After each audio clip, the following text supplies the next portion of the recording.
বড় পাওয়া ক্লোজ আপের ইতিহাসে 58 লাখ ভোট।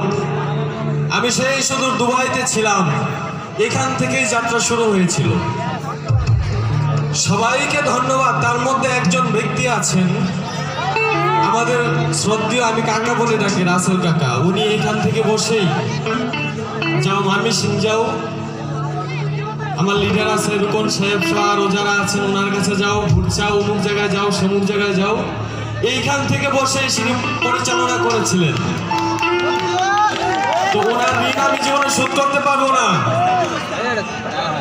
আর আপনাদের এখন এই যে বিদেশে প্রোগ্রাম করি, দেশ বিদেশ টেলিভিশনে প্রোগ্রাম করি, আমি সবসময় যদি কোনো নিউজে নাম আসে আমি চাই আমার ভালুকার নামটা যাতে নিউজে আসে। তো ধন্যবাদ, আমি বেশি কথা বলবো না, যেহেতু এলাকা ভিত্তিক প্রোগ্রাম, আমার যে পরিচিত গানগুলো সবাই শুনতে চায়। তো সব গান তো আর গাওয়া সম্ভব না। আমি একটি গানে যে ভাইয়েরা সহ অনেকে রিকোয়েস্ট করেছেন, অল্প করে শুনিয়ে পরে অন্য একটি গান যাবো।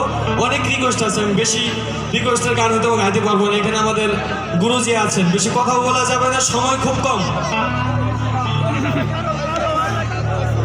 এটা খুব আলোড়ন সৃষ্টি করেছিল SMS এর সময়। খালে বিলে